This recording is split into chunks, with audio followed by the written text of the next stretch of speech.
Dr. Wolf, thanks for being here. Thanks for coming up from Arkansas. Thanks for the work that you've done. This is the principal investigator for the Evaluation Commission by the Department of Education. We look forward to your testimony now.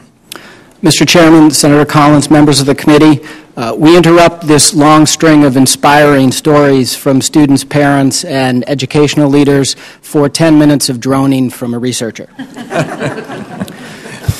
Seriously, I'm pleased to be with you today to discuss the results of the 3-year impact evaluation of the DC Opportunity Scholarship Program, or OSP for short.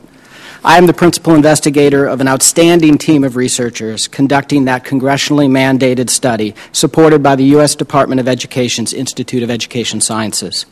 I'm also a professor of education policy at the University of Arkansas with more than a decade of experience evaluating school choice programs in the District of Columbia and across the nation. Although the facts that I present to you today are taken directly from the impact evaluation, the ideas and opinions that I express are mine alone and do not necessarily represent any official positions of the evaluation team, the University of Arkansas, the Institute of Education Sciences, or the U.S. Department of Education. Our evaluation of the OSP is the largest school voucher study in the U.S. to use random assignment, the gold standard of program evaluation. 2 cohorts totaling 2,308 students that applied to the program in 2004 and 2005 represent the impact sample that we are following for purposes of this study. A total of 1,387 students in the study won the scholarship lottery and were thereby assigned to the treatment group, while the remaining 921 students who did not win the lottery were assigned to the control group. Evidence from the study confirms that the OSP serves an historically disadvantaged group of DC students. Over 90% of students are African American and 9% are Hispanic. Their family incomes averaged less than $20,000 in the baseline year in which they applied to the program. On average, participating students were performing around the 33rd national percentile in reading and math at baseline. 44% of students in the impact sample were attending a public school designated in need of improvement, or CNE, between 2003 and 2005. The Opportunity Scholarship Program offers students vouchers, but cannot guarantee their subsequent enrollment in a private school. Moreover, no one can stop members of the control group from attending a private school outside of the program. Adding public charter schools to the mix, we see in Figure 1, distributed for the committee, that members of both the treatment and control groups attended all 3 types of schools, private, public charter, and traditional public, in Year 3 of the voucher experiment, though the proportions that attended each type differed significantly based on whether or not they won the scholarship lottery. Among the treatment group, 72% of the students who provided outcome data in Year 3 were attending private schools. 9% were in public charter schools, and 19% were in traditional public schools. For the control group, 12% were in private schools, 34% in charter schools, and 54% in traditional public schools.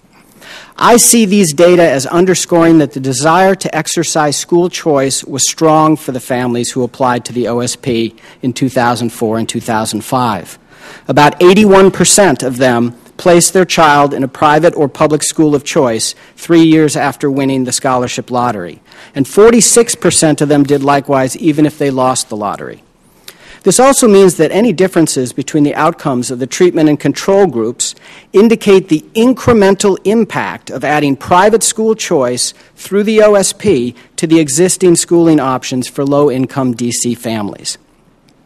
In our reports, we provide 3 different estimates of this program effect. The impact of the offer of treatment simply subtracts the control group outcomes from the treatment group outcomes, regardless of the type of school the members of each group attended. The difference is the experimental impact of the scholarship offer. We also estimate the impact of actually using a scholarship compared to being in the control group. We do so by adjusting the experimental impact to account for students who never used their scholarship and therefore could not have been affected by it. Finally, we use a statistical procedure called instrumental variable analysis to estimate the effect of attending a private school compared to attending a public school. All 3 effect estimates are provided in my written testimony and in our impact report. For the remainder of this testimony, whenever possible, I will highlight the impacts of using an opportunity scholarship, because that impact is informative, intuitive, and widely accepted in the research community. Our analysis of the data after 3 years of participation in the OSP revealed that the program had a statistically significant positive impact at the 95% confidence level on the test scores of students in reading. The positive impact of the voucher program on student reading scores after 3 years amounted to an average gain of 5.3 scale score points from scholarship use. We know from this study that participating DC students are reading at higher levels as a result of the Opportunity Scholarship Program. No statistically significant impacts were observed in math. The more conservative, pure experimental impacts of the scholarship offer were measured consistently across all 3 years of our impact evaluation. When we examined them over time, as in Figure 2, the data appear to show a trend towards larger reading gains accumulating for students in the program. Especially when one considers that school choice requires adjusting to a new and different school environment in the short run, the experimental reading impacts of 1 scale score point but not significant in the first year, 3.2 scale score points but not significant in the second year, and 4.5 scale score points and significant in the third year suggest that students are consistently gaining in reading performance relative to their control group peers the longer they experience the OSP. No such trend is apparent regarding math achievement. When examined as separate subgroups, 5 types of students experienced significant reading impacts after 3 years as a result of using an Opportunity Scholarship. Students who were not attending schools in need of improvement prior to entering the program gained an average of 7.7 scale score points from using a scholarship. Students in the higher 2/3 of the performance distribution, whose average reading test score was at the 37th national percentile at baseline, gained 6.2 points. Students entering grades K-8 at baseline gained 6 points.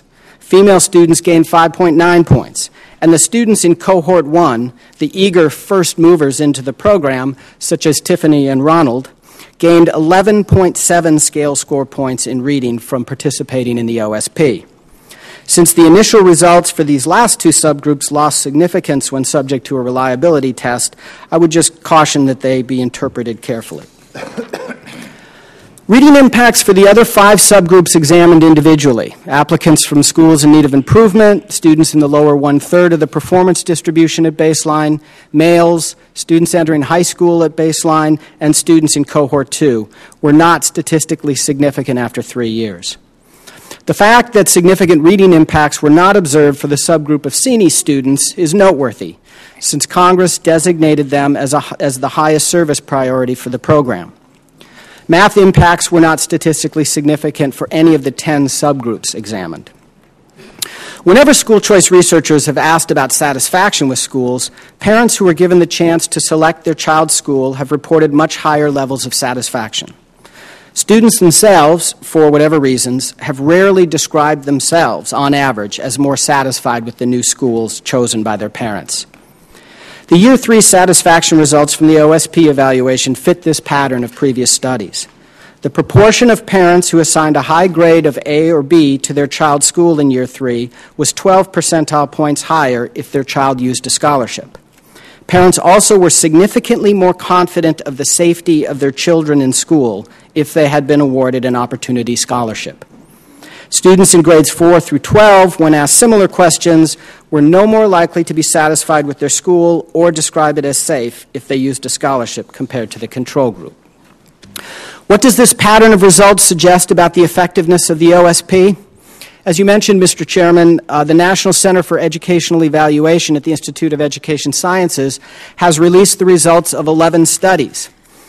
As you mentioned, only 3 of those 11 show statistically significant gains in achievement like those we discovered through the DC Opportunity Scholarship Program evaluation. Several of the no-impact education programs have only been evaluated for 1 or 2 years and could show significant achievement impacts in subsequent reports. But the larger point is that many federal education programs and state and local education programs targeted at disadvantaged students are now the subjects of rigorous evaluation. Most of these programs have yet to demonstrate the ability to move disadvantaged students to significantly higher levels of academic achievement. In my opinion, by demonstrating statistically significant impacts overall in reading in an experimental evaluation, the DC OSP has met a tough standard for efficacy in serving low-income inner-city students. How large are the statistically significant reading gains observed in the OSP overall? The magnitude of the gains may lie in the eyes of the beholder.